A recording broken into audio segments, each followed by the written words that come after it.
Welcome to the Unsidelined Life, the podcast that challenges and encourages women to stop denying themselves a full life and to step boldly into the opportunities God is preparing for you.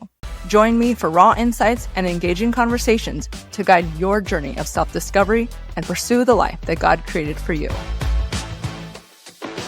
Welcome to the Unsidelined Life. This is Eileen Noyes, your host. I'm getting more confident, can you tell? Isn't that fun?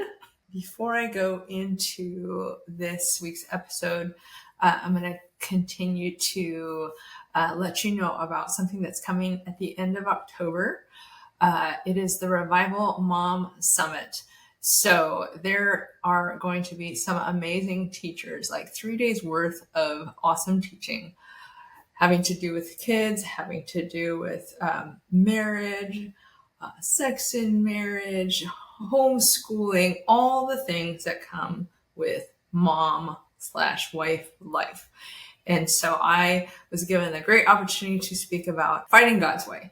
And so I hope that you will go to ladybellator.com, or you can go to the unsidelinedlife.com, and there will be a link for registration for, again, the Revival Mom Summit. Go to my website because there's a couple of things, free things. So registering for that Revival Summit, that is a free, part of it's free. There's a VIP, which you'll be getting some great deeper teaching. Second one. So the first one, you'll hear a little bit of my story, of course, great nuggets of wisdom. But the second part will definitely go deeper into fighting God's way. And like I said, you're going to get some great teaching. I know some of the speakers there. It's going to be really, really good. So I really encourage you guys to go on the website and register for that event. I also have affirmation cards that will this will help after hearing today's episode, as well as listening to the last one. So the last one I did by myself, I talked about the power of faith, power of fear, the power we choose to get fear, more than the power of fear, and then the power of our words. So this totally ties in with it.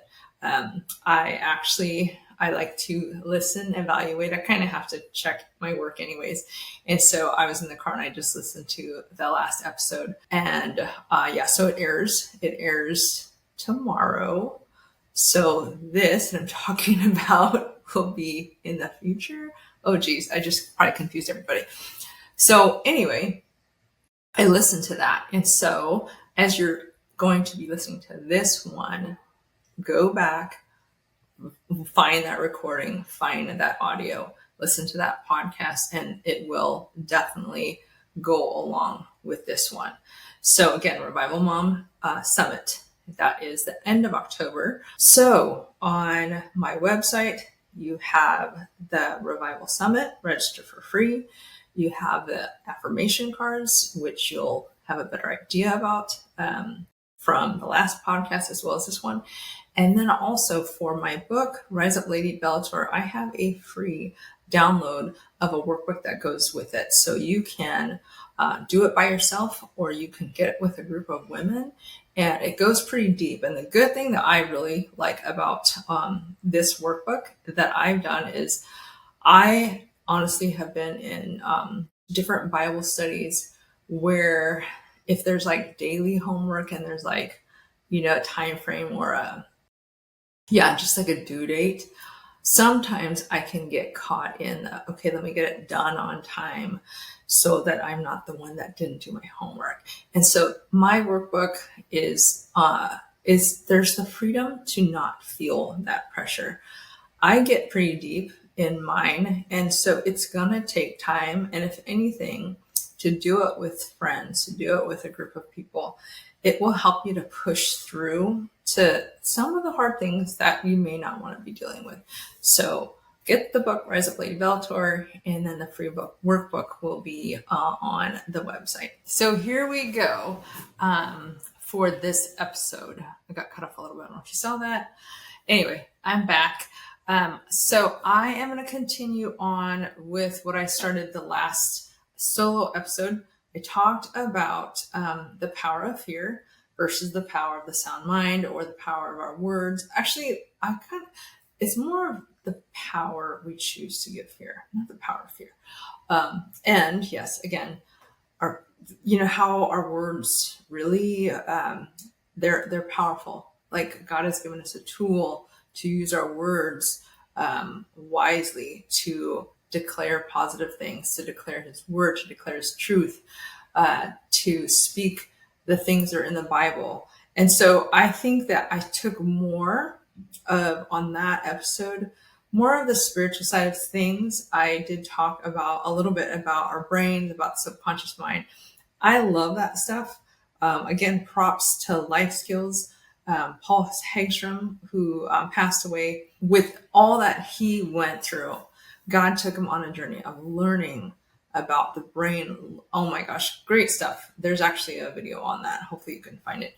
The way the brain, how it changes, and how, like, when you accept Christ, like what happens literally to the actual brain is so fascinating. So again, Paul Hagstrom, and search that out. Because I don't know where you'd find it. And I'm saying that just because the brain, those videos were part of the 6-month program that I had told you that I had gone through, that I facilitated for. Unfortunately, since he's passed away, I'm not sure where things are going with that. So that was a while ago. I know that his daughter has taken over, and so it may not be courses anymore. So yeah, I wish I could give you more information. Paul Hagstrom, definitely want to check that out. And so anyways, what I learned about the subconscious mind is just truly fascinating. And so last time I had shared how my kids and their story kind of brought that episode into play. It was talking about their imaginations and, their little like paranoia kind of what they thought they heard. And so this also again starts with just reflection and stories. Honestly, this one is going to be a story time. So one thing that I told you that the Bible talks about, it says faith comes by hearing, and hearing the word of God. I also addressed how whatever we choose to hear is where we kind of put our faith. So if all we're hearing is news and negativity, no doubt it's going to affect you. The music that you listen to, faith comes by hearing. You are hearing certain things, and you start just, you just start thinking, oh, that's just the way it is, or you're saying it. And like I talked about last episode, on the solo episode, is the power of our voice to our thalamus. And so our thalamus believes what it hears. And so all these things, all the things that we hear, all the things that we say are super important. So I wanted to get more onto the physiological kind of side of things. I am definitely not like a scientist. I am not one, studied that at school. All I know is this is what I learned, what was backed through his research, and what is also backed by the Bible, and then also what is backed by my life experiences. And so this is kind of a story time thing, which I think that as you hear these things, there's definitely things that you can apply, that you can do, that can even hopefully help you with your own situations, not just with yourself, but with your kids or the different things. So a lot of my stories will, in this particular episode, have to do with how what I learned helped me with different kids in different situations. And so the first reflection has to do with my littlest guy. I will take you back to, if you haven't heard or you don't know, I had to leave a yucky situation with my ex, who decided to change the direction of where he wanted to take us. We're Christians. We believe the Bible. We live that out, and he shifted into a different teaching. So you'll hear about that, or you can hear about it in different episodes. And so we were put in the position where I was like, okay, God, this is not following you. This is not the Jesus that I know. And so we had to step away from the situation I talk about an escape plan, kind of. You know what? Here's the thing. Here's another plug. Please check out Spiraled on Spotify, iHeartRadio. Please check that out. Any podcast, platform, stream, check that out because that will definitely be insightful. That is actually, I'm shifting a little bit, but that's okay. That is a podcast that I was interviewed for, along with another woman whose ex joined it with, who used to play for the NFL. And so they get really insightful on how that cult is a draw for NFL guys. It's really deep and very intense. And even hearing me, the first episode, talking about having to make decisions that I never thought I'd have to make, like leaving and escaping. And here I'm hearing myself crying. And it was like, whoa, this is crazy. I was crying and it was like, interestingly I was disconnected to it. Like, whoa, that's me. And a little bit brought me back to going through it and just kind of crying like, wow, that's what happened to me. And at the same time thinking, if I heard someone else talk about this and they were crying, I would cry. So it was a weird, like, distance. So thank God I'm not in that position anymore, not to the depth at all. So that was 7 years ago. But anyways, go listen to Spiraled. You'll definitely be very intrigued and very like held in suspense. And I'm also, here's a cool thing. Actually, before I start, let me get into the works of who my future guests are.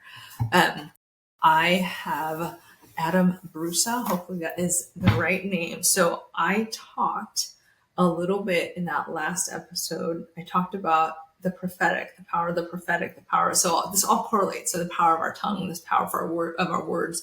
At the end of that last episode of Solo Me, I had declarations of the things that prophetically were shared with me or were said to me by different people.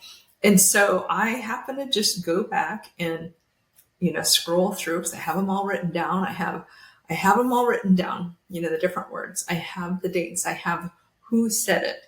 And then I summarized it into, okay, what is God saying about me? So I spoke all those things out in that last podcast. And it was pretty powerful because these were words that were given to me over the last, I said 2 to 3 years, but I think it's over the last 5 years. And to see that sometimes prophetic words take a while to come to fruition, to read that and to go, oh my gosh, this is a part of it. It was really cool. I mean, it was definitely like a powerful thing. And I just did not expect it. And I said in that last episode, it took me, I don't even know how many times to record it. And never in those other episodes did I decide to read that list. And so it was the very last one where I was like, you know what, let me just read it. And that was the one that recorded right away. So I have Adam. He is going to talk about the prophetic. He has an amazing testimony, but he is one guest in the works. I have got Heather Faulkner. She is a Lady Bellator. She is one who contends for her family. She contends for her marriage. She's a great mom of 4 amazing kids. She's an amazing husband. She is the one who heads up Young Life in Green Bay, probably more than that. So she's an amazing, spunky woman of God. I call her my younger sister. She actually lived life with me when they first started having kids. And then I lived with her when we escaped. They owned they owned a duplex, so obviously 2 sides, and they owned a 3-bedroom side. Well, they had one side.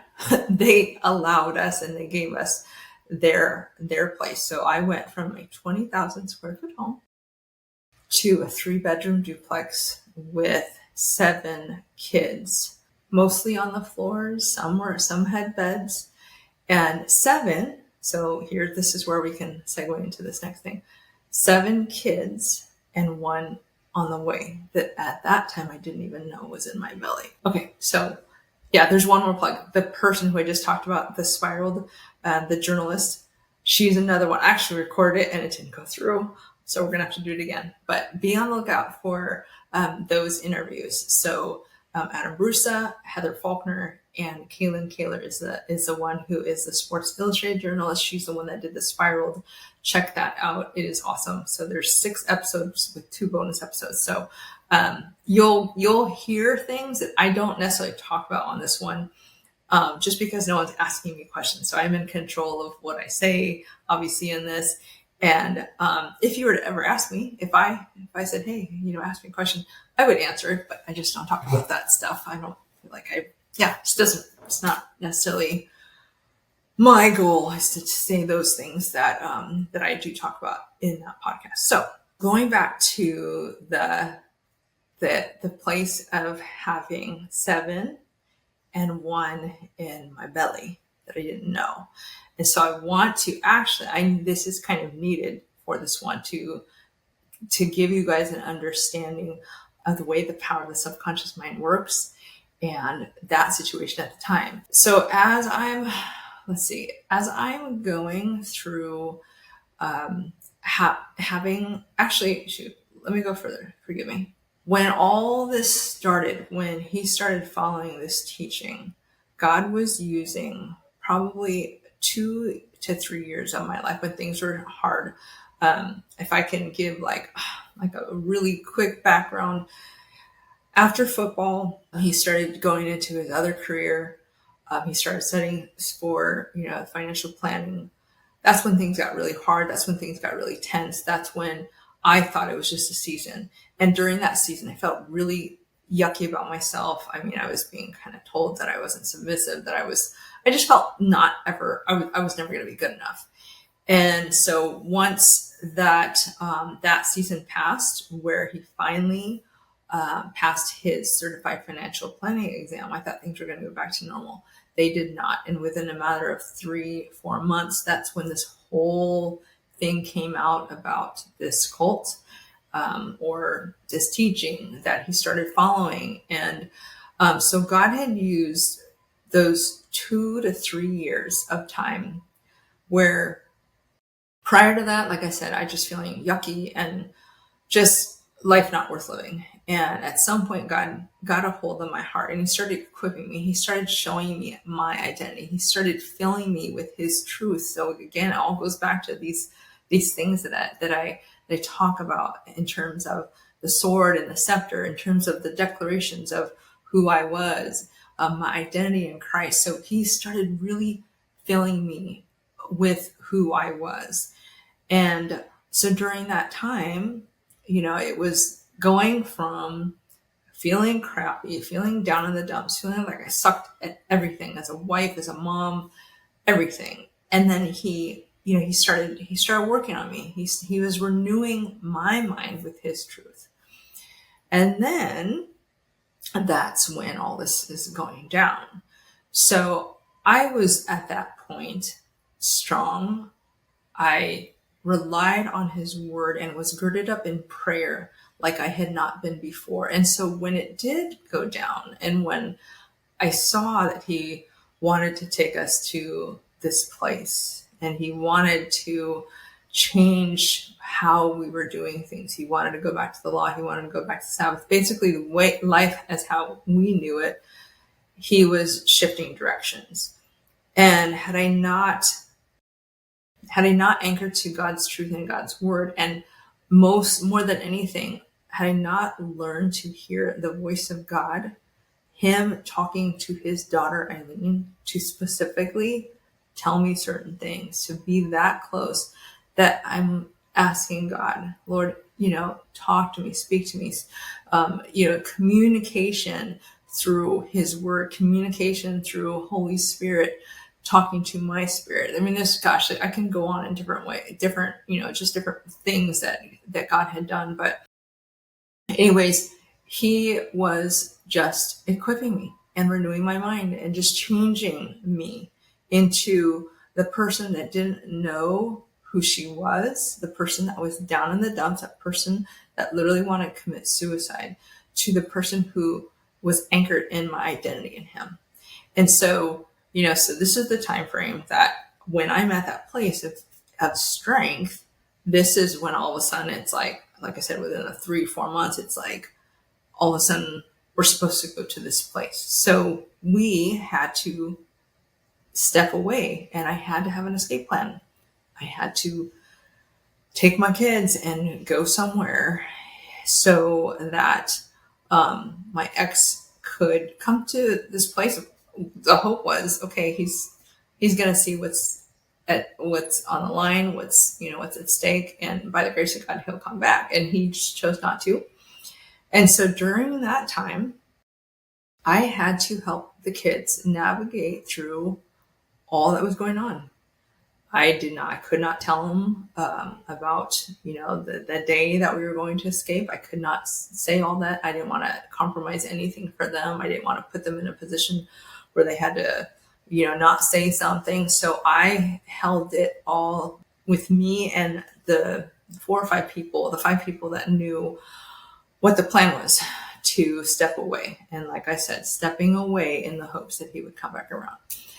So through this process of escaping, going to this other place, God really equipped me, not only with my identity, but he was showing me, and again, like I talked about in the last episode, he was showing me how to fight his way. And so not only was he showing me the spiritual warfare side of things and how to use my weapons of warfare, actually, this is a part of weapons of warfare, was choosing joy, was speaking life. So I did talk about that, but in another angle, I'm going to bring it up now. So as I'm going through all the stuff that I never imagined I'd be going through, and it was super hard. Like I said, God equipped me, God anchored me. It was those places, and this is the mouth part, the speaking part. It was those places of saying, okay, God, your word says to count it all joy when I fall into various trials. Your word says to be thankful in all circumstances, including this crazy circumstance that I'm going through. Your word says to bless your enemies, not curse them, to speak blessings over them, to be nice, like the hot coals kind of thing, where where you're not retaliating, you're not acting like the world that would say get revenge or fight back and do all these things. And so here, prior to moving to that duplex, I would say that most of the time that my little guy was in my womb was at the place that we stayed. Like, so here we escaped. It was July of 2017. We had to go to a pastor's place. I had 2 miscarriages earlier in that year, and the year, obviously, I had 2 miscarriages. I didn't think I could get pregnant. So here I'm leaving, I'm escaping. And why would I even think I was pregnant? Because, things were rocky. And so here we leave Green Bay. We stay at a place of refuge. I'll leave it at that. A pastor and his wife, a place of refuge. And I say this because it was such an amazing, actually I have to say it. It was an amazing place of peace, a family who loved each other, a family who lived out their faith, a family who I was able to see, and my kids were able to see, wow, that's how a husband loves his wife. That's how a wife loves her husband. That's how kids, they see that, and no, not that it's perfect, but this was a family who lived out their faith, and you see it carry on to the next generation. So they have 4 beautiful kids, all living for the Lord. So I got to see that. My kids got to see that. And they lived by, I think it was a river or something, but it was literally a place of refuge. And so I don't even know how long I was pregnant at that time. I didn't know at all that I was pregnant. And so as God is equipping me, and he's renewing my mind, and he's helping me to practice doing things differently. Instead of woe is me, it's thank you, God. I trust you, God. Even if I don't understand this, Lord, you are going to get us through. Lord, I thank you that you hear my prayers. I rewired my brain and I rewired my mouth to just speak life and truth. And I literally would say that day when we escaped, as we're driving away, I told my kids, guys, when we go to this place, I don't want any complaining. I want you to be thankful. It's like I compared it to the Israelites when they left, Egypt. They weren't to complain. And I was reminding the kids, guys, because they complained, that however long it was supposed to be that they were in the desert or wherever they were, gosh, it took a long hundreds of years to finally get to the promised land. And so as I'm going through this, and like I said, as I'm just getting anchored in a different way and choosing to do things differently and being thankful, like I said, I didn't know that I had a baby in my belly. And so here we are, 40 something days, a summer at this place of refuge. So not only was it an environment of peace, a spiritual peace, like just in every way, a place of peace. It was the me that was strong. It was the me that chose joy, that chose thankfulness, that chose praying, choosing to trust in God. And so I go back, when we finally go back to Green Bay after that summer, I find out I'm pregnant. And at the time that I went in to see the nurse, to see the doctor, I was 14 weeks along. That's never happened. I always find out right away. I'm always I can tell right away that as soon as I conceive, it's like my belly pops out. And so this wasn't the case because of stress. I probably lost a lot of weight and I had no idea that I was pregnant. So when I finally found out, like I said, I'm 14 weeks along, I'm like, whoa, Lord, you are crazy and you're funny. And okay, like I literally was thinking, this is my hope. This is my joy. I thought that my little guy was a sign that God was going to work it out, that, that my ex would come back. And obviously that wasn't the case, but this is what I want to get to in terms of the subconscious mind and in terms of just that whole thing. The one thing that we learn about the subconscious mind is that the subconscious mind in a baby in the womb is fully developed by 6 months of age. So, and biblically, like when you think about when Mary visited Elizabeth, so Mary, she's pregnant. I'm not sure how long, about 3 months or something like that. And she goes and visits and stays with Elizabeth. So she goes and sees Elizabeth. And yes, there's a spiritual aspect, but I do believe that there's something to the physiological or the physical thing. Is so here she goes and hugs Elizabeth, and they're talking, and Elizabeth and Mary's saying, "Hey, I'm pregnant," and it says that the baby in Elizabeth's womb leaped for joy, and so so what we learn is how the brain is fully, or the subconscious mind is fully developed at that young of an age. And so again, I'll give you little stories about that. So with me, I knew that, but I didn't know I was pregnant, and so God had helped me to create an environment of joy for the womb, for my baby in my belly. And so here I didn't know, and I'm totally in a different place from going from down in the dumps to choosing joy to people literally going, oh my gosh, how is this woman doing this? How is this woman going through something like this with a smile on her face, with peace in her heart, with joy, even though she's going through all this crazy turmoil? Because at that point, a lot of people were kind of understanding. Well, we were definitely separated. People didn't know the whole situation, but people just knew that there was something going on.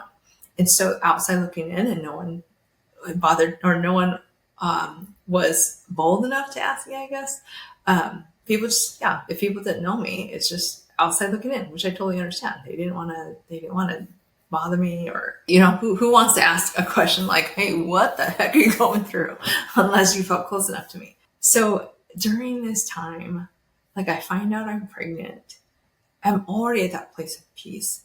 It gave me more motivation because of what I knew about the subconscious mind, that it gave me this motivation to say, you know what, whoa, I wasn't only taking care of 7 kids. I was taking care of this other baby in my womb. Like, I think about what could have happened if we didn't escape. It would have been us going to this place, this cult, all the yucky things. They wanted to pray the Jezebel spirit out of me. It would have been a terrible drive over there because of the tension and the fighting.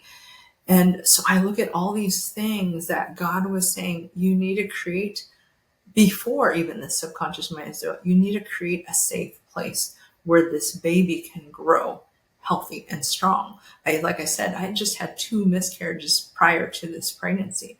And so God knew to create this safe haven in every way, the refuge, the family, the peaceful family. I wasn't fighting. I wasn't stressing out, which probably contributed to the other ones. I was at a place of peace, and I was at a place of joy. And then as the baby's growing in my womb, and as I'm speaking life, and as I'm, singing, which is a huge part of spiritual warfare, is worship, praising God. If you met this little guy in the midst of all that was going on, like, you would think that, and I can go off on tangent on terms of ADHD and the adrenaline drip and the fight or flight type of thing. This little guy is the most joyous, smiley. And when I say smiley, everything on his face smiles. His eyes smile, his dimples smile. It's like he's got muscles. He's got smiling muscles that, to me, I'm just like, everything about you is smiling. And so he's such a joyful little man. And I know that had to do with all these things about the subconscious mind, and about, not just that, but that was a huge part of creating this safe environment. And so not only the subconscious mind being developed at 6 months, but even prior to that. And so that's where this whole reflection thing comes from, what we talked about last week, and this whole thing with the subconscious mind is just realizing, wow, the environment that was created for this little guy before he was even born was so vital. And so these stories that I'm going to tell you is, I just want you to connect that, the piece of the brain, the piece of the subconscious mind, to how it affects us physiologically. So when we're learning about the subconscious mind, there's just different stories I just want to share, because I can't teach it like how they do. I want to always give credit to them, but I can't teach it. I can facilitate, but I don't have the notes. I don't have the videos. All I can do is say, okay, the brain is fully developed, or the subconscious mind is fully developed. Our words are powerful. You guys know this, when there's a baby in the womb, to be able to speak to the baby, to be able to put headphones, it's all that, when this child is in the womb, is powerful. And it has to do with, again, connecting to and creating peace in the subconscious. And the interesting thing, and this is another life skills thing that I had heard, and actually I had heard it again from the great teacher Miles Monroe. When the Bible talks about the heart, you can always, it's a mind, it's talking about the mind, it's talking about the subconscious. Where it says heart, you can replace it with subconscious mind. It makes sense each time. So check that out. So as I knew this information, as I was learning it, when I went to life skills, I think it was 2007, I had 3 kids at the time. So here's the thing with the little kids. When you have kids, so the first one, you're super excited. you want everything to be perfect, and your love for this child is, it's all there. And I know that when I was pregnant with my second one, I had this concern, oh my gosh, can I divide my love? Can I really have love for the second child like how I did with the first? Of course, as I had my second, there's the same. God just fills us with love. There was no all the little fears that I had and all the anticipations of I have to make sure that this one feels just as much love as the first. There was that emphasis. And so I was like, okay, well, this happens. That's just how God wired us, that we do have love for all our kids. Well, then number 3 comes out. And so I didn't have the little emphasis or the things of I need to make sure that I love this one or that I be intentional about the different things. So number 3, there were moments where I would say, so let me give you a scenario. I've got the first one crying. So he's maybe 3 or 4? No. Well, he's doing something. He's struggling or is crying. Number 2's crying. The third one is a baby in the crib, or I remember a baby in the car seat.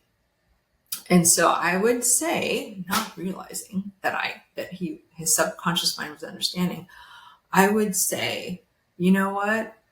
You're going to have to fend for yourself because I got to take care of these ones. They're crying too. And I would speak that. There was another time where I was flustered. I was frustrated. Again, same situation, when they're young and there's just so much going on, especially 3. I would say that 3's kind of the hardest. I remember when he did something and I was kind of upset with him and he wanted uppy, he's trying to come to me. So again, he's a little baby. And I said, no. And I was mad at him. And I took whatever stress I was feeling and I took it out on him. And I was like, no, take care of yourself. So then I go to life skills and then I hear about the subconscious mind. And then I hear about how that subconscious mind knows and understands at such a young age, even with this kid in the crib, not being able to speak, but his subconscious mind is taking all these things in. And so learning that, oh my gosh, I was like, wow, this is why. Number 3 was the one he sucked his 2 fingers and he had the security blanket, because I would tell him, you have to fend for yourself. And if you look at if you look at statistics and things about the security blanket, the ones who suck their fingers, that's their way to, I forget the word. It's they're appeasing or they're trying to comfort themselves. And so I was literally saying, hey, you need to do that because I can't be here for you. And so when I found that out, I remember at that time he was 2. So here I go to life skills. I went the first time I went to learn about the facilitating, because they were bringing that program into Green Bay. So I was, thank God, there was Gary Lefebvre. Love you dearly, Gary. And he chose me as a facilitator. I was able to go through the week-long training. And so I find all this stuff out. I go back to him knowing that I'm speaking to his subconscious mind, because he was little. It's he was talking, but not very much. And so the things that I was saying is not like this conversation that I'm having with him, again, consciously. I remember going back to him and I sat him on my lap and I said, hey, Jedi is his name. I said, Jedi, I told you that I had to take care of the other ones. And I told you that you had to fend for yourself. I'm so sorry for doing that. I'm here to take care of you. You don't have to tend to yourself. You don't have to take care of yourself. Mommy is here. Mommy and daddy are here, and we're going to take care of you. And I remember the countenance on his face was like something lifted. His subconscious understood, I don't have to do this anymore. I'll take care of myself. And so I just remember that. And there was just this lightheartedness that came over him, that he felt like his place, his environment, his home was safer. And so that's the first story that like I just remember going through and I was like, wow. The other stories that I want to share just so that you guys can understand the power of our words. And again, like that one, I hope that maybe, I don't know if you're in a situation where you can go back and you can speak to your kids, whether they're sleeping or whether they understand or not. These are things that you can do to create a better, safer, peaceful environment, or to say sorry or whatever. I literally had to say, I'm sorry. And yes, I'm here for you now. There is another story about, there was two twins, and this is a Paul Hegstrom story that he told that I'd heard. I don't think I've heard directly from him. But so there's this woman who is in her 30s and, successful woman, she's doing stuff, but she went back and this is kind of a nutshell version of it. So she, like I said, she's successful, but somehow she sees and meets Dr. Hegstrom. And, she had basically talked about, I just feel in, like, she was just trying to describe this feeling of like, just something like, here she's successful, but there was just like this thing, like at the age of 30, what's going on? And she just felt like, there's something in me that just feels depressed or abandoned. And so here she's telling Paul, like she's describing this feeling of like, just like a dark place. And she felt like she lost something. And so he's asking her because he could see, because he's obviously he knows this stuff. Basically, the story is she went back. I don't know if he asked her to go back, but he asked, or somehow she went back to find out what happened in childhood, to find out what happened in the womb. She was a twin. So she is a twin. And so I guess it's something along the lines of she asked her parents, hey, was there something that happened to me when I was a baby? And her parents are like, oh my gosh, yes, you're a twin, but your twin died. I don't know when, but all of a sudden, I don't know when this happened. I don't know if it was a stillbirth. I don't know if it was I don't know when, that wasn't like the big detail. But anyways, it is this place of her being in close quarters with her twin. And all of a sudden, this twin is gone, dying, obviously, probably at birth, removed. I don't know. But basically the story is there was that place of abandonment. And her subconscious recognized it. Her subconscious knew it, but no one can ever speak and tell the conscious brain what happened until she was 30. When she found out, when she got this information, she had closure. So that, I'm just hearing this story and I was like, whoa, this is crazy about, what we don't realize makes a big difference is talking to our subconscious minds. So I'm going to tell you a story about someone I know. Again, she was little. This person, she was adopted. So, she's adopted. She didn't meet her biological mom for a long period of time. And so, so she's going through life. And, again, I don't know the total circumstances of why her mom left. So right there, the fact that she's in a womb, she's in her mom's womb, but then after she's born, she's not with her mom anymore. Obviously, there's something already there. So I talked to her, this was over 10 years ago. I talked to her, she's probably in her mid-20s. And so we're just talking about stuff, and I'm talking about the power of the subconscious mind. And she tells me that she said, you know what? I just met my mom. I don't know how many years ago, but she's like, I just met my mom and this is her name. And she goes, it's so weird is when I was a child, every doll would be that name, the name of her mom. And so as we were talking, I said, whoa, when you're in your mom's belly, you obviously heard her name over and over. from whoever was talking to her mom. And so here she's born, she's with someone else. And what's the doll's name? Over and over again is the mom's name. So that is, I mean, like, I just think about that. I'm like, that's the stuff that fascinates me. So bring it back to now. So like I said, you could talk to your kids, because this is getting long, so I'm going to cut this one off.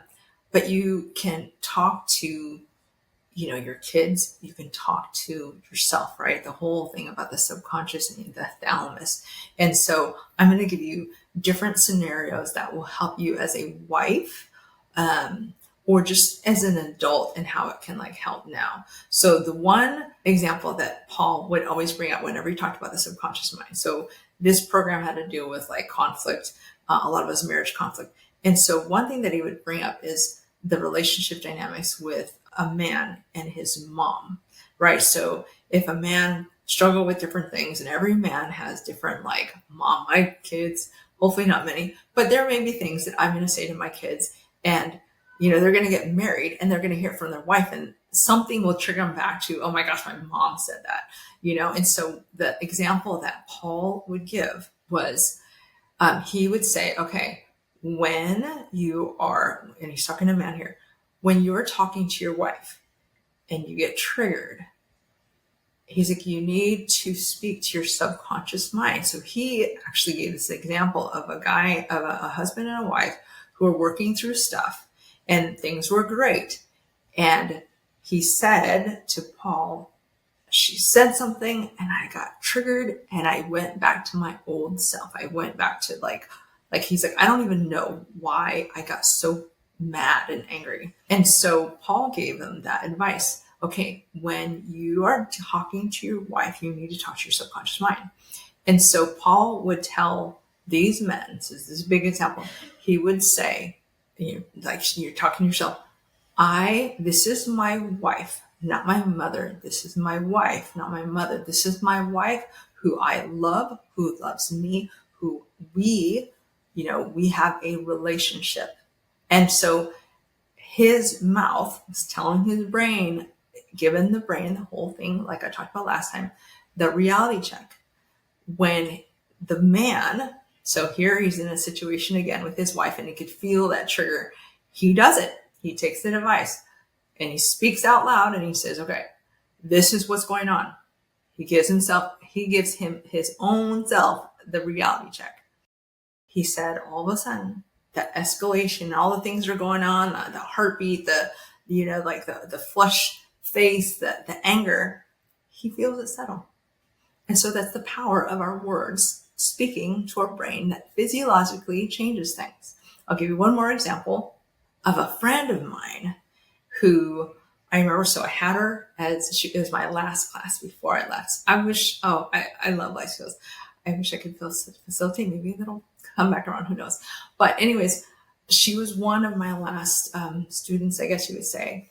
And so one thing about it is like, so it's 6 months of class. When we talk about the rewiring the brain, maybe this will be on another episode, we talk about the renewing of the mind and how in your brain, the neurons and the different things that are going on, basically it takes 3 years to rewire the brain. Like the different wounds that you may be believing. Sometimes it takes 3 years to just change it out. And I'll talk about this next time. But the one thing that has to do with a trigger is my friend and the subconscious mind. My friend calls me after class is ending. So, she goes through a lot. She's getting a lot of healing.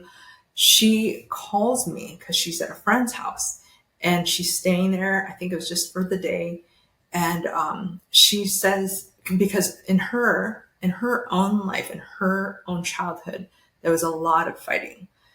And she said that she would, if her siblings were fighting, if her parents were fighting, she just got anxious and she wanted to hide. And so here as an adult, she calls me and she says, Eileen, I'm over here at so-and-so's house and they're fighting. She's like, I'm not even included, but I'm feeling all these different triggers. I'm feeling this stuff. And she's crying. So she's calling me crying. So I'm listening. And I said, okay. I said, so this has nothing to do with you. No, I said, okay, I want you to say that out loud. And so I'm telling her, I am at so-and-so's house. The fighting that is going on has nothing to do with me. I'm safe. There's no one that is, like arguing with me. I don't need to like take this on, or, like basically, again, like telling her, give yourself a reality check. And so she's repeating me, and we just go on talking. And I said, hey, how you doing? She goes, oh my gosh, I'm fine. So she's like, she stopped crying. She's like, okay. So she understood this whole idea of, oh, I can talk to myself. And as my subconscious mind is going all these different ways, I can go, hey, brain, chill out, calm down. This is what's going on. And so I hope that this is a help for you. Like I said, look up things. I know that there's books about it. I know that there's videos about it. I know Life Skills International is what you can look up. Heidi, his daughter, is now the one who is in charge. I'm not sure. I'm sure that there's been a lot of revamping since her father passed away. But it is an amazing program. Like I said, I can't even imagine going through what I went through without having so many of the tools that I learned from Life Skills, and so many tools that I use today with my own marriage, with my kids, with all that life brings. It is so important to know, and this is what God says, to know the power of our words, to know that we have power to speak life into ourselves and to give a reality check to ourselves, to take down the strongholds. So I think it's 2 Corinthians 5.